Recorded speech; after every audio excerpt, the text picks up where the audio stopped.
नमस्कार दोस्तों, स्वागत है आप सभी का आपके अपने YouTube channel the civil point में। तो चलिए दोस्तों स्टार्ट करते हैं आज का टॉपिक। और इसमें हम जानेंगे दोस्तों हाईवे का पार्ट 4 जो मैं आपको पढ़ाने जा रहा हूं दोस्तों। और इसमें हम 25 मोस्ट इंपॉर्टेंट क्वेश्चंस पढ़ने वाले हैं। तो चलिए दोस्तों स्टार्ट करते हैं। आपके सामने फर्स्ट क्वेश्चन स्क्रीन पर है, आइए इसको देखते हैं। यहाँ पर दोस्तों बोला है the camber of road should be approximately equal to. आपको बताना है कैम्बर ऑफ रोड के बारे में। को मुझे एक बार इसको ऑफ करने दो।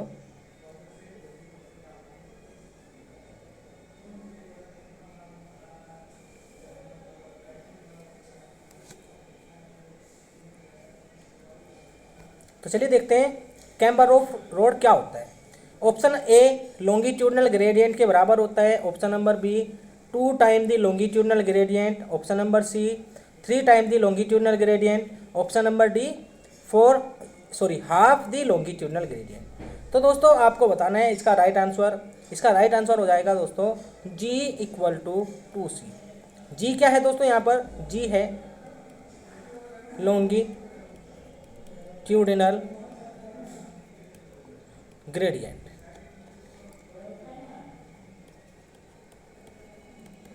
तो आप देख के बता सकते हैं सी हो जाएगा 0.5 जी, मतलब half the longitudinal gradient. Option number D इस क्वेश्चन का राइट आंसर हो जाएगा। अब आगे चलते हैं दोस्तों, आगे हमको देखना है क्वेश्चन नंबर सेकंड।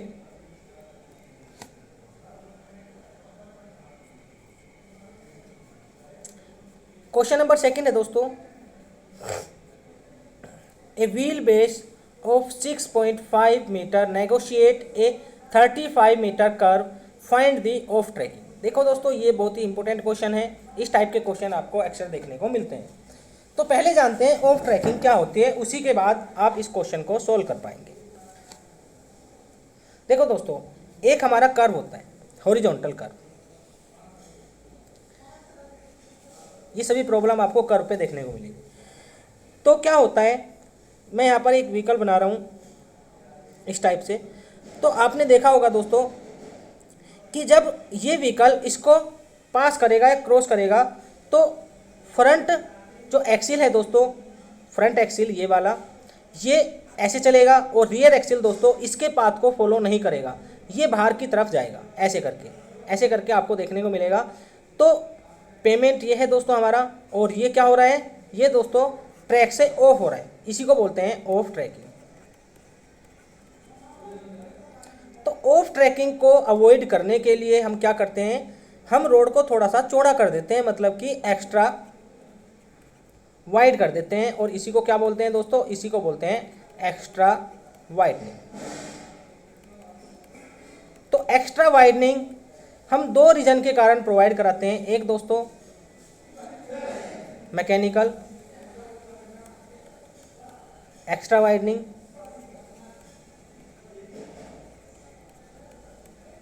एक होता है दोस्तों साइकोलॉजिकल एक्स्ट्रा वाइडनिंग।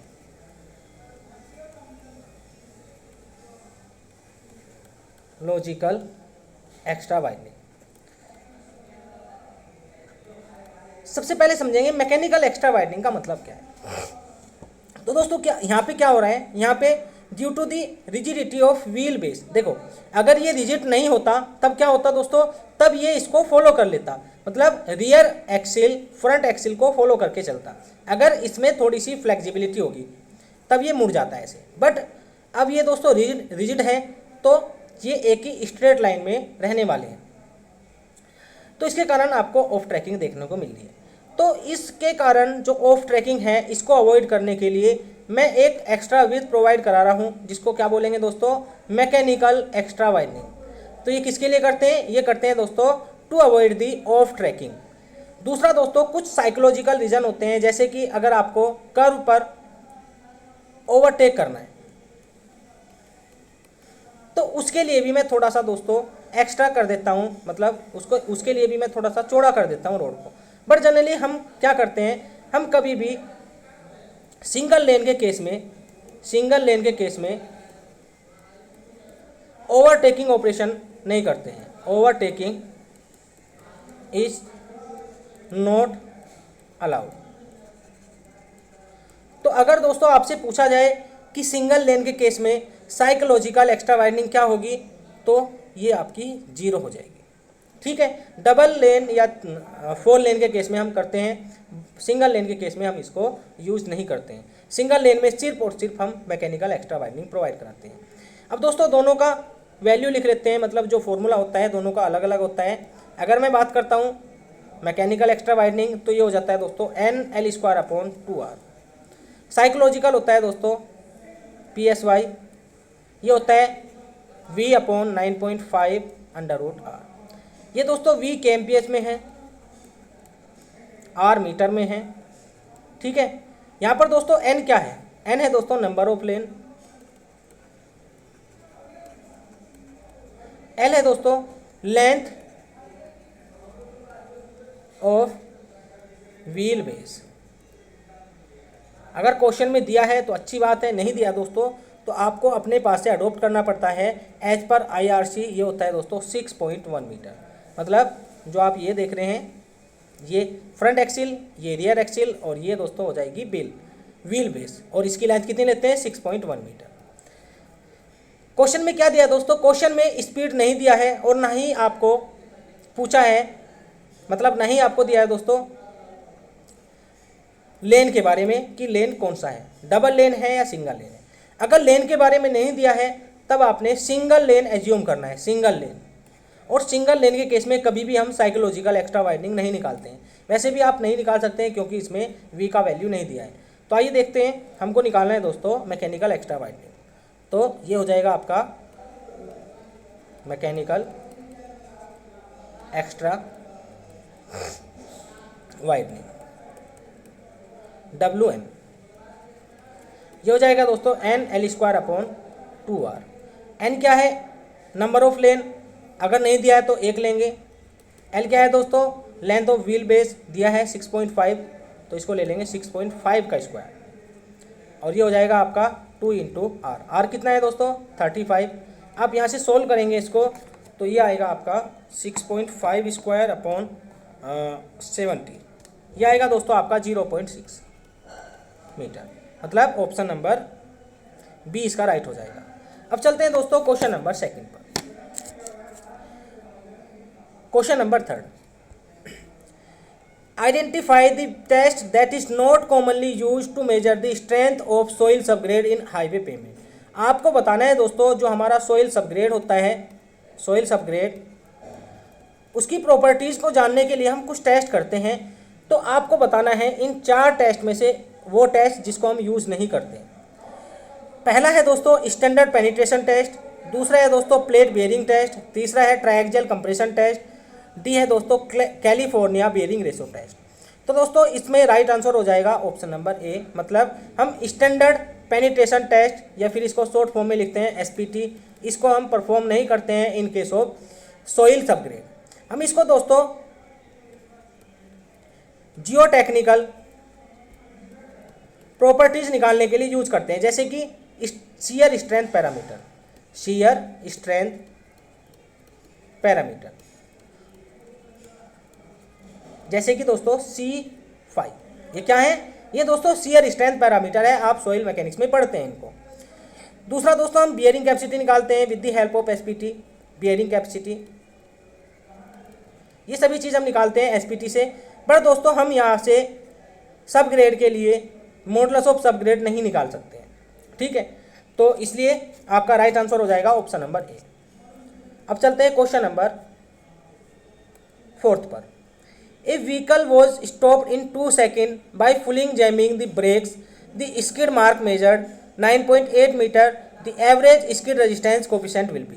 मैं आपको इसके लिए 1 मिनट का टाइम दे रहा हूँ, आप इसको अपने पास से सोल्व करके आंसर करो, ठीक है। अच्छा क्वेश्चन है, ऐसे क्वेश्चन मैंने करा रखे हैं आपको, प्रीवियस वीडियो में आपको दिख जाएंगे।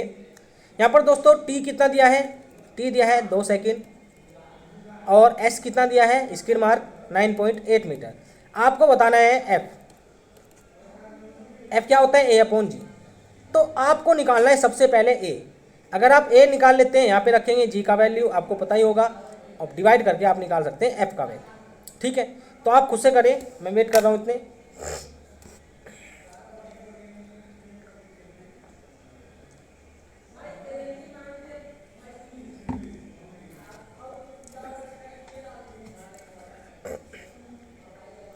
तो चलिए करता हूँ मैं इसको। देखो हमारे पास इनिशियल स्पीड नहीं है, फाइनल स्पीड हमारे पास 0 है, क्योंकि ब्रेक लगाने के बाद वो रुकेगा तो फाइनल स्पीड क्या हो जाएगी 0। बट इनिशियल स्पीड हमारे पास नहीं है। हमारे पास टी दोस्तों 2 सेकेंड दिया है, एस दिया है 9.8 मीटर। अगर हम न्यूटन मोशन लॉ की बात करते हैं तो वहाँ पे हमको 3 इक्वेशन देखने को मिलती है। एक मिलती है दोस्तों v² minus u square upper equal to 2as। एक मिलती है दोस्तों v equal to u plus at। एक मिलती है दोस्तों s equal to ut plus half at²। तो हम क्या करेंगे दोस्तों, हम सबसे पहले निकालेंगे u निकालेंगे, इसमें रखेंगे, यहाँ से निकाल लेंगे a। तो चलिए u निकालते हैं। तो u निकालने के लिए हम इस इक्वेशन का यूज करते हैं। देखो हमारे पास ये है, t हमारे पास है दोस्तों, तो u जो निकलेगा वो निकलेगा दोस्तों a में, मतलब u हो जाएगा यहाँ से u equal to minus at। इसको यहाँ पे रखेंगे तो s आ जाएगा हमारा s इक्वल टू, s कितना है 9.8, यह हो जाएगा दोस्तों। u का रखेंगे at तो माइनस at² हो जाएगा, क्योंकि t ऑलरेडी हमारे पास है, प्लस हाफ at²। t का मान रखेंगे दोस्तों तो 9.8 equal to minus a into 4 plus 2 से 4 जाएगा 2 टाइम, तो 2a हो जाएगा। देखो ये 4a है, ये 2a है, तो फाइनली हमारे पास क्या आएगा माइनस 2a इक्वल टू 9.8, और a हो जाएगा दोस्तों हमारे पास 9.8 अपॉन 2, माइनस का हो जाएगा, तो ये आ जाएगा दोस्तों 4. ये हो जाएगा दोस्तों 9.8 अपॉन 2 4.9। एक बॉल आ जाएगा दोस्तों हमारे पास माइनस 4.9। अब क्या करना है आपने, अब आपने simple f equal minus a upon g कर देना है। a हमारा माइनस में है तो ये प्लस हो जाएगा 4.9 अपॉन 9.8। इससे काटेंगे कितने बार चला जाएगा, ये चला जाएगा 0.5 टाइम। तो ऑप्शन नंबर ए इस क्वेश्चन का राइट हो जाएगा। अब देखते हैं दोस्तों क्वेश्चन नंबर 5। क्वेश्चन नंबर 5 है यहाँ पे, compared to a level surface on a descending gradient the stopping sight distance is. आपको दोस्तों क्या बताना है, आपने लेवल सरफेस पे पहले सबसे पहले क्या निकालना है, स्टॉपिंग साइड डिस्टेंस जिसको बोलते हैं SSD, वो निकाल लेना है। लेट ये आया है दोस्तों आपका S। अब आपने क्या करना है दोस्तों, डिसेंडिंग ग्रेडियंट पे स्टॉपिंग साइड डिस्टेंस निकालना है। डिसेंडिंग ग्रेडियंट कैसा होगा, इस टाइप से, व्हीकल ऐसे जा रहा है, तो आप देखेंगे दोस्तों जो फॉर्मूला होता है हमारा SSD equal to lag distance, तो दोनों में सेम रहेगा क्योंकि रिएक्शन टाइम दोनों में सेम रहने वाला है, प्लस v² अपॉन 2gf। ये किस में हो जाएगा दोस्तों, ये हो जाएगा इन केस ऑफ लेवल सरफेस या लेवल रोड। बट अगर बात की जाए डिसेंडिंग की तो इसमें दोस्तों माइनस हो जाएगा n%। अब दोस्तों अगर ये नीचे माइनस कर रहे हैं तो इसका मतलब नीचे वाली वैल्यू डिक्रीज होगी, और जब छोटी वैल्यू से इसको डिवाइड करेंगे तो हमारा SSD ज़्यादा आएगा। तो इस केस में आपका SSD ज़्यादा आने वाला है as compare to level surface. तो इसका राइट आंसर हो जाएगा ऑप्शन नंबर बी। अब आगे चलते हैं दोस्तों question number 6। The desirable length of overtaking zone as per IRC recommendation is equal to. दोस्तों आपने ओवरटेकिंग जोन की डिजायरेबल लेंथ बतानी है। ओवरटेकिंग जोन क्या होता है दोस्तों, हम रोड पर कुछ जोन बना देते हैं जिसमें आप ओवरटेक कर सकते हैं, ठीक है, उसको बोलते हैं ओवरटेकिंग जोन। और इसकी लेंथ कितनी रखते हैं, यहाँ पर दोस्तों दो चीज़ें आती हैं।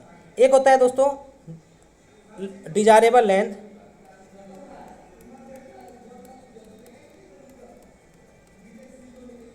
ये होती है 5 टाइम OSD। एक होती है दोस्तों मिनिमम लेंथ,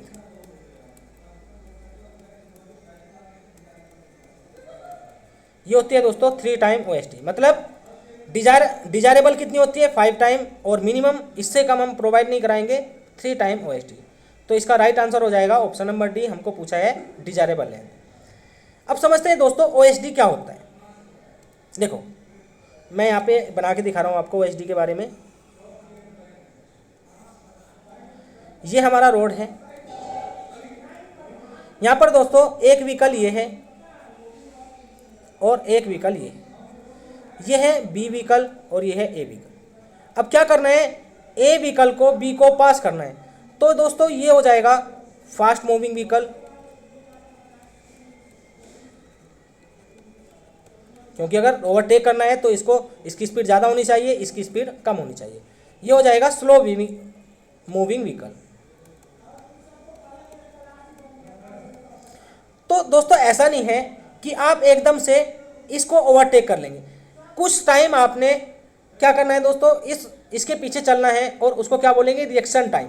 उसको क्या बोलेंगे दोस्तों, रिएक्शन टाइम।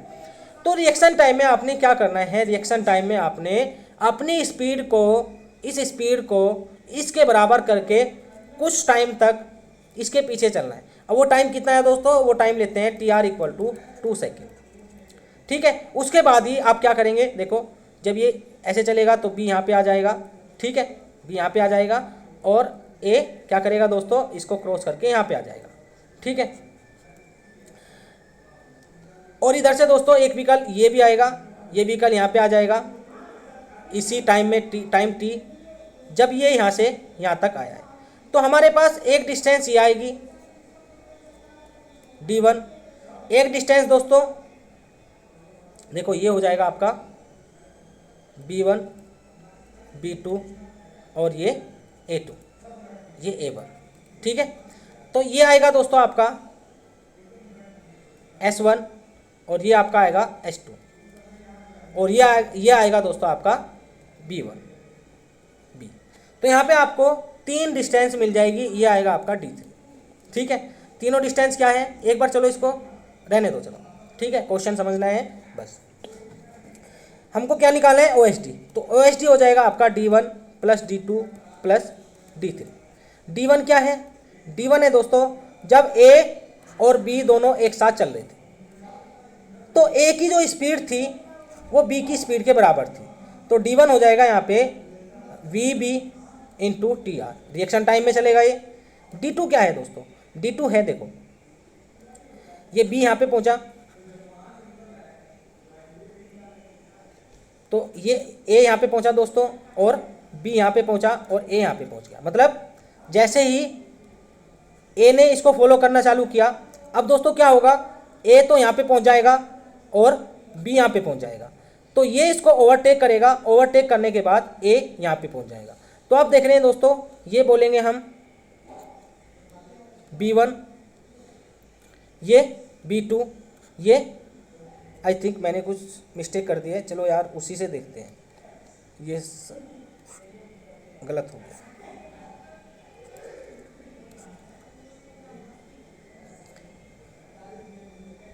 ये हमारा एक व्हीकल है A1, ये है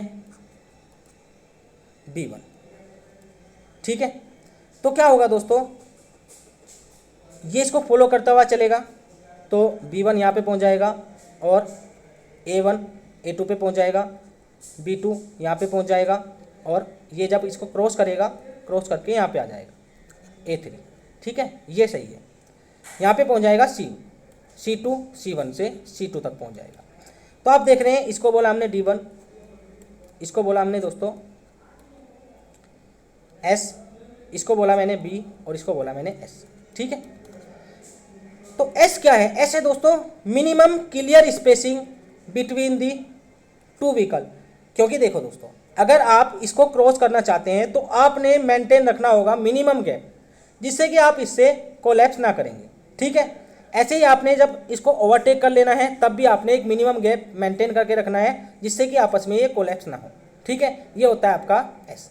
और S का वैल्यू दिया होता है, S होता है दोस्तों 0.7 VB + 6, 0.2 VB + 6। ये कब है दोस्तों, जब जो स्पीड है वो kmph में है, और ये कब है दोस्तों, जब स्पीड आपकी मीटर/सेकंड में है। ठीक है, वहीं B आप निकाल सकते हैं। देखो B क्या है, B दोस्तों जब A2 अपनी इस पोजीशन से A3 पे गया, तब दोस्तों B1 अपनी इस पोजीशन से B2 तक पहुंच गया, मतलब ये टाइम t लिया गया है। ठीक है, उसी सेम टाइम में C1 C2 तक पहुंच चुका है, मतलब ये भी आपका टाइम t। तो अगर आप B निकालना चाहते हैं तो B हो जाएगा आपका वी बी इंटू टी, ठीक है। और वहीं D3 हो जाएगा दोस्तों आपका V इंटू टी। वी क्या है, डिजाइन स्पीड ऑफ व्हीकल सी। ये किसके इक्वल लेंगे, ये लेंगे दोस्तों ए के इक्वल। जितनी स्पीड से ये आ रहा है उतनी स्पीड से हम इसको एज्यूम करते हैं, ठीक है। तो हमारे पास D1 D2 D3 सभी चीज़ें निकल जाएंगी। अब टी कैसे निकालेंगे, टी निकालेंगे दोस्तों हम क्या करेंगे, देखो जो बी होता है हमारा b प्लस 2s वो किसके इक्वल होता है, ये होता है दोस्तों हमारा s equal to u t plus half a t square, u t plus half a t square. तो आप देख रहे हैं दोस्तों जो b है वो किसके इक्वल होगा, यू टी। यू क्या है दोस्तों यहाँ पर, वी बी है। तो 2s किसके इक्वल हो जाएगा, 2s हो जाएगा दोस्तों हाफ ए टी स्क्वायर के। तो यहाँ से आप निकाल सकते हैं 2s equal to half a t square, और t यहाँ से निकल सकता है दोस्तों, ये t क्या है, टोटल टाइम। तो ये है आपका 4s upon A under root में। ये कब है, जब a आपका एक्सीलेशन दोस्तों मीटर पर सेकेंड स्क्वायर में दिया है, और अगर यही एक्सीलेशन आपका kmph में दिया हो, a बराबर kmph पर सेकेंड, तो ये आपका मॉडिफाई होके आ जाता है t equal to 14.4 s upon, ये क्या है, ये है दोस्तों a, ठीक है। अब देखो दोस्तों यहाँ पे बहुत होच पोच हो चुकी है, क्योंकि छोटा सा पेज होता है। अगर मैं इसको अच्छे से समझाऊंगा तो इसके लिए बोर्ड पर ज़्यादा अच्छा समझाया जा सकता है, ठीक है। बट मैंने कोशिश की है सभी जितने भी फैक्टर हैं सभी को आपको एक्सप्लेन कर सकूं। तो हम इस टाइप से OSD निकालते हैं, ठीक है। आगे चलते हैं, आगे हमको देखना है क्वेश्चन नंबर 7। क्वेश्चन नंबर 7 है दोस्तों, the ruling design speed on a national highway in plain terrain as per IRC। दोस्तों आपको बताना है ruling design speed. Ruling design speed का क्या मतलब होता है, मैक्सिमम डिजाइन स्पीड। किसको लेते हैं दोस्तों, 98 परसेंटाइल को हम क्या एज्यूम करते हैं दोस्तों, हम लेते हैं डिजाइन रूलिंग स्पीड या फिर मैक्सिमम डिजाइन स्पीड। ये कितना होता है दोस्तों, for national highway in case of plain terrain, ये लेते हैं दोस्तों हम 100 kmph, ठीक है। और बाकी आप यहाँ से देख के पता कर सकते हैं कि किस किस केस में हम कितनी स्पीड रखते हैं। तो ये आपके सामने टेबल है, आप इसको नोट डाउन कर सकते हैं, स्क्रीनशॉट ले सकते हैं। आगे चलते हैं क्वेश्चन नंबर 8 पर। Consider the following statements, a transition curve is provided on a circular curve on a highway to provide. दोस्तों हम क्या करते हैं, सर्कुलर कर्व पर हम ट्रांजिशन कर्व लगा देते हैं, मतलब ट्रांजिशन कर्व प्रोवाइड कराते हैं। इसका मेन मकसद क्या होता है, option number A gradual introduction of centrifugal force. दोस्तों जो हमारा ट्रांजिशन कर्व होता है हम क्यों प्रोवाइड कराते हैं, जिससे कि हमको ग्रेजुअल इंट्रोडक्शन मिल सके सेंट्रीफ्यूगल फोर्स का। क्योंकि मैंने आपको बताया था कि अगर मैं स्ट्रेट रोड को डायरेक्ट कर्व रोड से जोड़ देता हूँ तो हमारा सेंट्रीफ्यूगल फोर्स एकदम से बढ़ता है, 0 से कोई एक वैल्यू तक बढ़ता है, एकदम से सडन इंक्रीमेंट आपको मिलेगा, मतलब वहाँ पर आपको जर्क लगने वाला है। जर्क कैसा, सडन जर्क। तो इससे बचाने के लिए मैं क्या करता हूँ, धीरे धीरे इंट्रोड्यूस कराता हूँ by the help of transition curve. अब देखते हैं दोस्तों ऑप्शन नंबर बी, मतलब second, minimum stopping sight distance. मतलब क्या इसके लिए हम ट्रांजिशन कर्व प्रोवाइड कराते हैं, तो दोस्तों आंसर हो जाएगा नहीं। ऑप्शन नंबर 3 देखते हैं दोस्तों, gradual introduction of super elevation. तो अभी बात की हमने, देखो सुपर एलिवेशन और सेंट्रीफ्यूगल फोर्स दोनों एक साथ इनमें रिलेशन होता है। ऑप्शन नंबर 4 देखते हैं दोस्तों, comfort and security of passenger.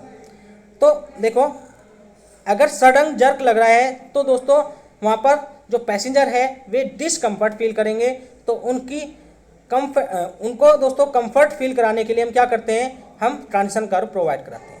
तो 1, 2 और 4 इसका राइट आंसर हो जाएगा, मतलब ऑप्शन नंबर डी इसका राइट आंसर हो जाएगा।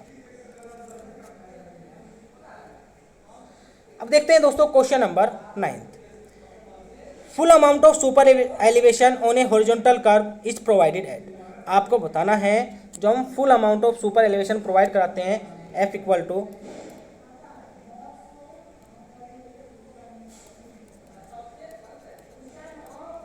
GR। ये दोस्तों हम किस पॉइंट पर हम फुल सुपर एलिवेशन प्रोवाइड कराते हैं, आपको बताना है। ऑप्शन नंबर ए दिया है बिगनिंग ऑफ ट्रांजिशन कर्व। देखो ये स्ट्रेट रोड है और ये सर्कुलर रोड है।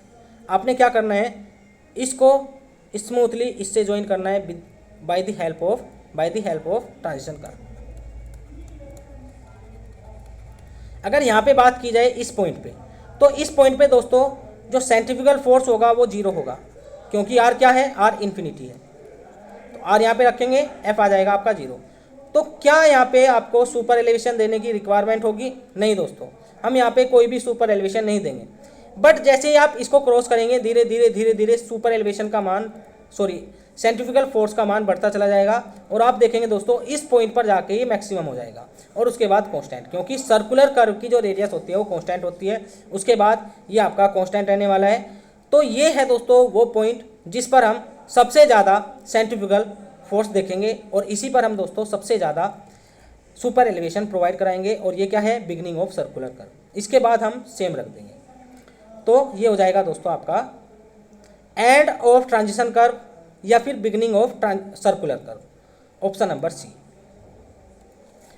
फिर देखते हैं दोस्तों question number 10। If super elevation is not provided on a horizontal curve of a highway then on which portion of road are potholes are likely to develop. दोस्तों ये बोला जा रहा है कि देखो ये दो एज हैं रोड के, ये इनर एज हैं और ये आउटर एज है।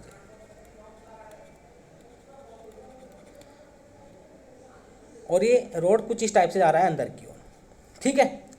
अब बोला गया है कि अगर हमने कर्व रोड पर सुपर एलिवेशन नहीं प्रोवाइड कराया है तो किस एज पर आपको होल देखने को मिलेंगे। होल का मतलब क्या है, देखो अगर मैं इस पर गाड़ी ले जाता हूँ, ऐसे करके इस पर गाड़ी ले जाता हूँ दोस्तों, तो आप देखेंगे आप किस पर चलाने की कोशिश करेंगे, आप शॉर्टर रेडियस को फॉलो करने की कोशिश करेंगे। क्यों? क्योंकि दोस्तों F बराबर होता है V²/GR, MV² जो भी लिखना चाहे आप, मतलब हमको मतलब है रेडियस से। तो अगर रेडियस जितनी कम होगी उतना ही सेंट्रीफ्यूगल फोर्स क्या होगा दोस्तों, ये जितना ज़्यादा होगा रेडियस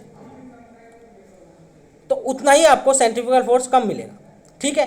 तो इसलिए हम कोशिश करते हैं कि हम ज़्यादा रेडियस फॉलो करें।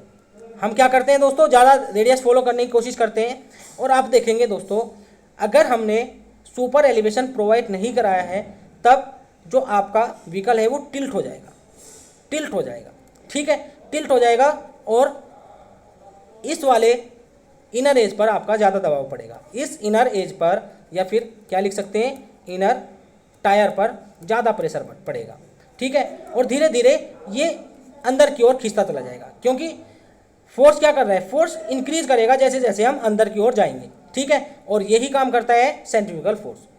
तो आप देखेंगे जो इनर एज है उस पर स्पॉट या होल्स बन जाएंगे। तो ऑप्शन नंबर इसका राइट हो जाएगा इनर एज ऑफ रोड। अब चलते हैं दोस्तों क्वेश्चन नंबर 11 पर।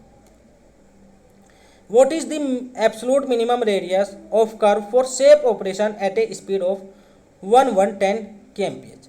आपको बताना है दोस्तों कि सेफ ऑपरेशन के लिए एब्सोल्यूट मिनिमम रेडियस कितनी होनी चाहिए कर्व पर। तो इसके लिए हम सुपर एलिवेशन का कॉन्सेप्ट लगाते हैं E+F = V²/GR, ठीक है। देखो E कितना रखेंगे, मैक्सिमम रखेंगे 0.07। F कितना रखेंगे दोस्तों, मैक्सिमम रखेंगे। V कितना दिया है, V दिया है यहाँ पर kmph में, तो इसको चेंज करेंगे 0.278 × 110 स्क्वायर करेंगे और G का मान रखेंगे 10। R निकाल लेंगे यहाँ से, R कितना आएगा देखते हैं।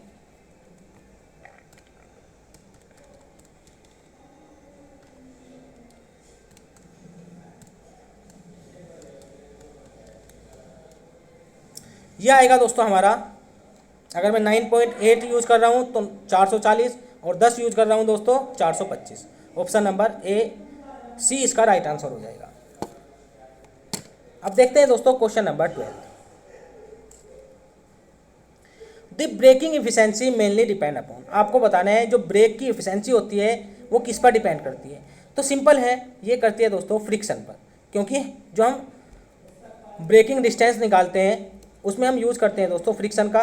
क्या होता है, v²/2gf। तो आप देख रहे हैं दोस्तों ये क्या है, ये फ्रिक्शन है, और हम क्या निकाल रहे हैं, ब्रेकिंग डिस्टेंस निकाल रहे हैं। तो ब्रेकिंग एफिशिएंसी दोस्तों डिपेंड करती है फ्रिक्शन पर। ऑप्शन नंबर सी इसका राइट आंसर हो जाएगा। अब चलते हैं दोस्तों क्वेश्चन नंबर 13 पर। क्वेश्चन नंबर 13 है दी reaction time considered in SSD. आपको बताना है रिएक्शन टाइम जो हम एसएसडी में लेते हैं वो कितना लेते हैं। तो ये लेते हैं दोस्तों 2.5 सेकेंड, और ओएसडी में कितना लेते हैं, ओएसडी में लेते हैं दोस्तों 2 सेकेंड। ध्यान रखना है आपको, सेम क्वेश्चन पूछा गया है, इसमें हो जाएगा आपका ओएसडी में 2 सेकेंड। अब देखते हैं दोस्तों क्वेश्चन नंबर 15। एक बार पानी पी लेते हैं।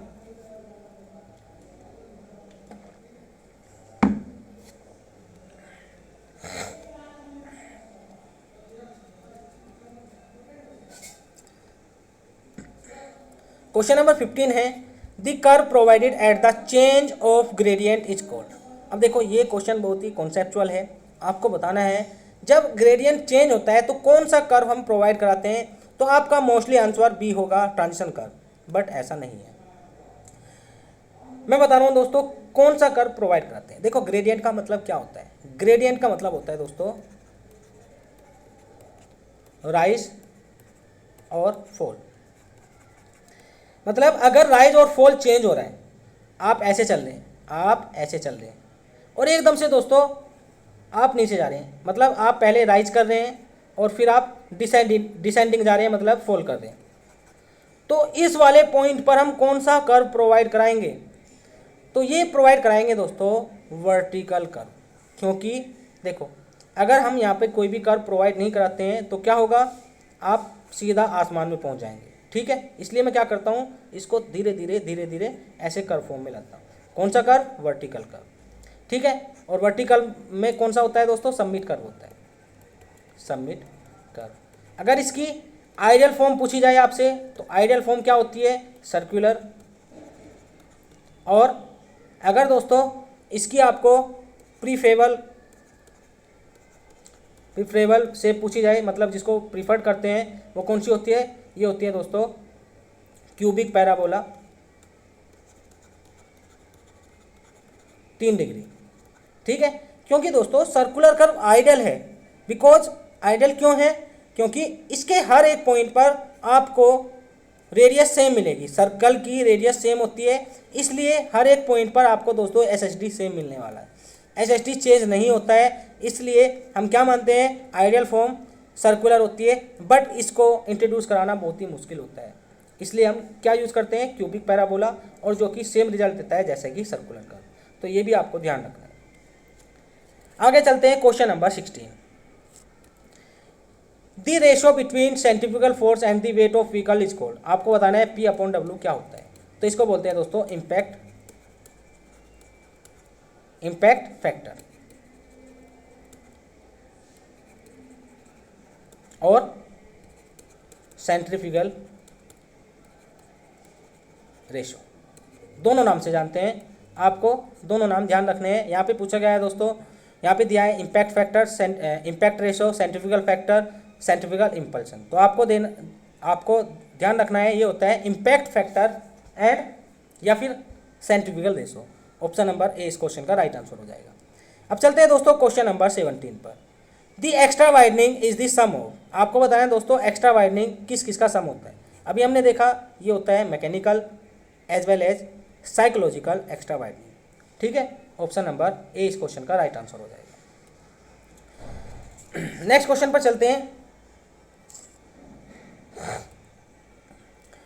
Question number 18 the mechanical widening of A track is given by. तो दोस्तों मैकेनिकल वाइडनिंग क्या होती है, NL²/2R होती है। तो यहाँ पर देखेंगे ये हो जाएगा आपका ऑप्शन नंबर बी NL²/2R।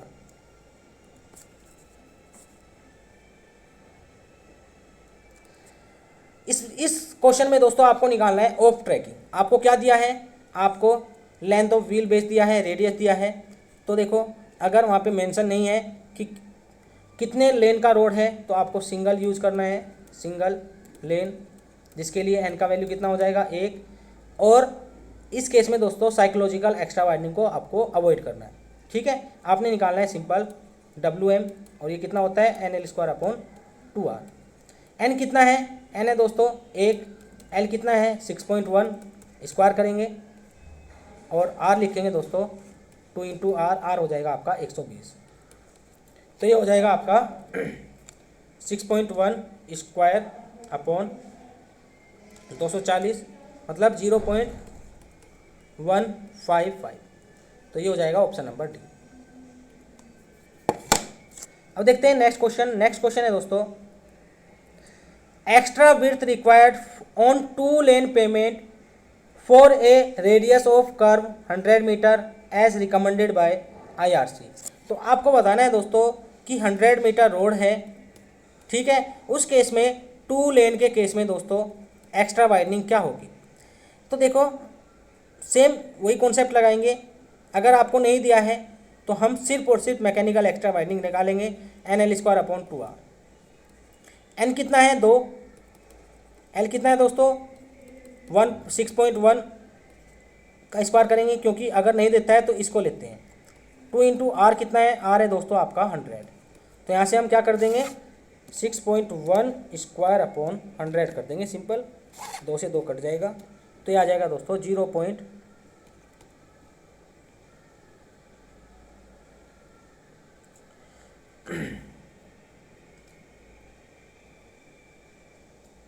ये कितना आ रहा है, क्वेश्चन गलत आ रहा है तो देखते हैं।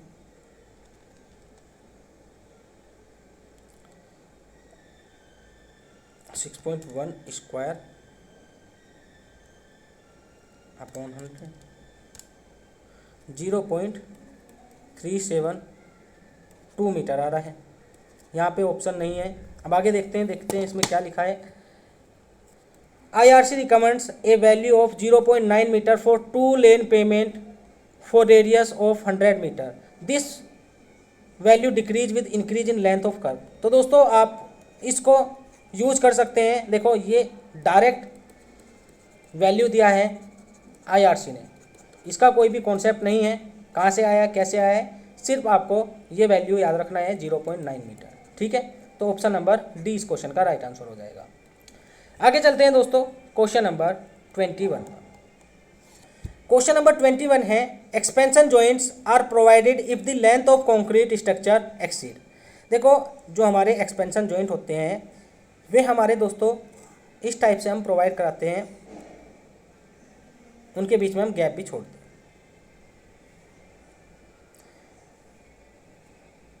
ये दोस्तों गैप है और यही आपके क्या है एक्सपेंशन जॉइंट है। क्यों प्रोवाइड कराते हैं, जिससे कि हम लॉन्गिट्यूडनल डायरेक्शन में फ्री एक्सपेंशन करा सकें, जिससे कि दोस्तों स्ट्रेस उसमें इंड्यूस ना हो। अब आपको ध्यान रखना है कि इसका जो स्पेसिंग होता है वहाँ से क्वेश्चन पूछा जाता है कि इसकी मैक्सिमम स्पेसिंग कितनी रखते हैं, मतलब ये वाली स्पेसिंग जिसको बोलेंगे L। और दोस्तों आपको ध्यान रखना है जो यहाँ पर बोला है कि किस केस में हम एक्सपेंशन जॉइंट प्रोवाइड कराएंगे। तो दोस्तों अगर किसी स्ट्रक्चर की लेंथ 45 मीटर को एक्सीड कर रही है तब हम क्या करेंगे, तब हम उसमें एक्सपेंशन जॉइंट प्रोवाइड कराते हैं। तो इसका राइट आंसर हो जाएगा मोर देन 45 मीटर। अगर बात की जाए इनके बीच की गैपिंग की, तो गैपिंग होती है दोस्तों या spacing between the expansion joint 140 metre maximum, मतलब इससे ज़्यादा हम स्पेसिंग नहीं रखेंगे। अब चलते हैं दोस्तों क्वेश्चन नंबर 22 पर। Gradient on a highway is 1/20। आपको दिया है दोस्तों ग्रेडियंट 1/20, ठीक है। Radius of curve is 200 metre, आपको दिया है दोस्तों R 200 metre. After grade compensation the grade to be provided should not be less than 4%। अगर ये स्टेटमेंट बिना पूछता दोस्तों तो भी हमको करना होता, क्योंकि ये एक अपने आप में क्वेश्चन है, ये स्टेटमेंट भी अपने आप में एक क्वेश्चन है। अगर इसको भी हटा दूंगा तब भी हमको करना होगा इस क्वेश्चन को। Calculate the grade compensate. देखो यहाँ पर हमको समझना होगा ग्रेड कंपनसेशन क्या होता है। तो देखो दोस्तों, एक हॉरिजॉन्टल कर्व है, ठीक है। हॉरिजॉन्टल कर्व में क्या होता है, ये गाड़ी जा रही है, पहले बात करते हैं स्ट्रेट की। तो स्ट्रेट में गाड़ी जा रही है, तो आपने देखा होगा जो इंजन, जो इसका व्हील होता है या एक्सिल होता है, वो रियर एक्सिल काम करता है। रियर एक्सिल दोस्तों जनरेट करता है एक ट्रैक्टिव फोर्स, जो कि इसको आगे की तरफ धकेलता है, पुल करता है, ठीक है। तो यहाँ पर आप देखेंगे जितना ट्रैक्टिव फोर्स पीछे से आ रहा है, इतना ही दोस्तों इसको फॉरवर्ड डायरेक्शन में मिल रहा है, फॉरवर्ड डायरेक्शन में। बट अगर ये सॉरी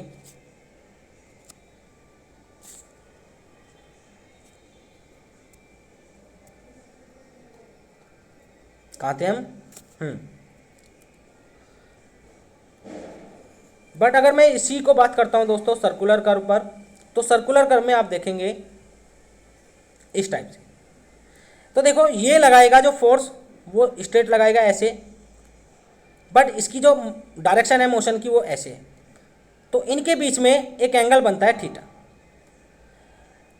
जितना थीटा दोस्तों ज़्यादा होगा, और इसको क्या लिखेंगे, T minus T cos theta, T cos theta.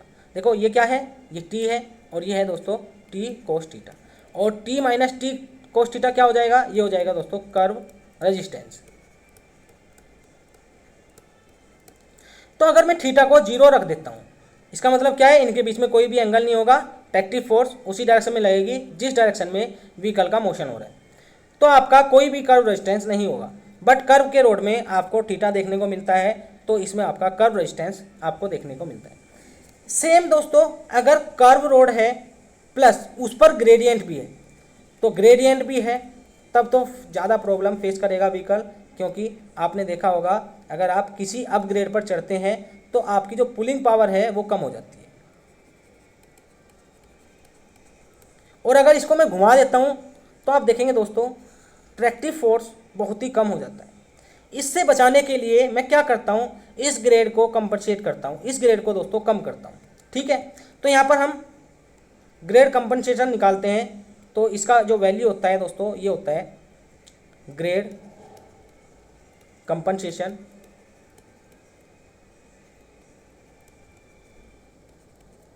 ये होता है दोस्तों 30 + R/R और 75/R, जो भी मिनिमम होगा उसको लेंगे।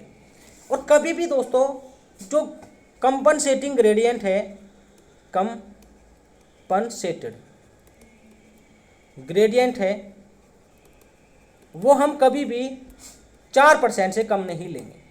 अगर 4% से कम हो रहा है तो हम उसको यूज़ नहीं करेंगे, क्योंकि दोस्तों 4% से कम पर जो आपका ट्रैक्टिव फोर्स में लॉस होता है वो बिल्कुल 0 के बराबर माना जाता है। तो इसलिए इतना हम कंपनसेट नहीं करेंगे, वो कि 4% से भी रिड्यूस हो जाए। और अगर पहले से ही आपका ग्रेडियंट 4% से कम है तब भी हम ग्रेड कंपनसेशन को अलाउ नहीं करेंगे, मतलब हम नहीं निकालेंगे, ना ही उसको कंपनसेट करेंगे, क्योंकि फिर निकालने की कोई नीड नहीं है, बिकॉज हमारा जो ट्रैक्टिव फोर्स है वो बहुत ही कम आ रहा है, मतलब ट्रैक्टिव फोर्स में लॉस बहुत ही कम होगा।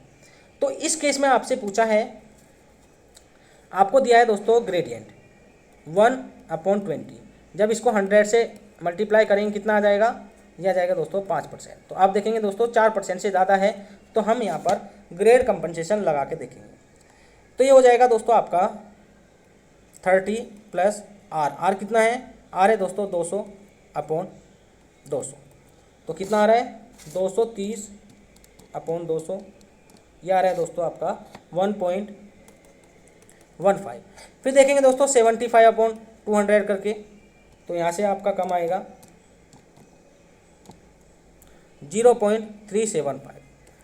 तो इसी को यूज़ करेंगे और इसको दोस्तों इसमें से रिड्यूस कर देंगे, रिड्यूस करेंगे तो कितना आएगा 0.375, तो ये आ जाएगा दोस्तों आपका 4.625। अब आप देखेंगे जो कंपनसेटिंग ग्रेडियंट है वो 4% से ज़्यादा है, 4% से ज़्यादा है, और आपका जो एक्चुअल ग्रेडियंट है वो भी 4% से ज़्यादा है। इस केस में हमारा आंसर हो जाएगा दोस्तों 4.63, ऑप्शन नंबर 3। अब चलते हैं question number 23। What is the percentage content of asphalt in cut back asphalt. दोस्तों आपने कट बैक एस्फाल्ट में परसेंटेज कंटेंट ऑफ एस्फाल्ट बताना है। एस्फाल्ट क्या होता है दोस्तों? Asphalt is nothing but the bitumen. ये एक टाइप का बिटुमिन होता है, मैंने आपको बता रखा है इसके बारे में। हम क्या करते हैं दोस्तों, बिटुमिन कंक्रीट होती है बेसिकली, ठीक है। हम क्या करते हैं, इसकी विस्कोसिटी डिक्रीज करने के लिए, इसकी विस्कोसिटी डिक्रीज करने का क्या मतलब है, इसको पतला बनाने के लिए, जिससे कि दोस्तों इसको हम स्प्रेडिंग में यूज़ कर सकें, छिड़काव करने में, या जो सील कोट होता है, सील कोट, टैग कोट, उनमें यूज़ करने में इसको हम यूज़ कर सकें दोस्तों। इसलिए हम इसको पतला कर देते हैं। पतला करने के लिए मैं इसमें कोई सोलवेंट यूज़ करता हूँ, सोलवेंट, और उस सोलवेंट को दोस्तों हम बोलते हैं कटर और फ्लक्स। ये भी आपको ध्यान रखना है।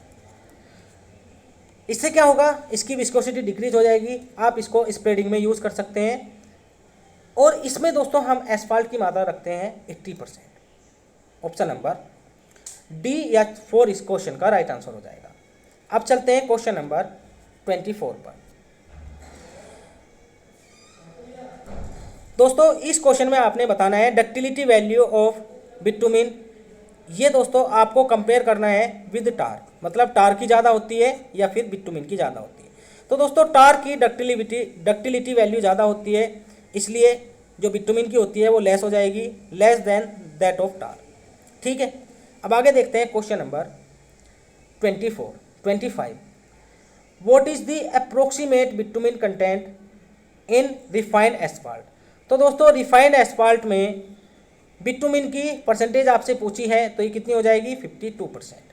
तो ये थे दोस्तों हमारे आज के 25 क्वेश्चन। मैंने इसलिए जल्दी पढ़ाया है क्योंकि जल्दी टाइम में ज़्यादा क्वेश्चन कवर हो जाएंगे, अच्छी बात है, ठीक है।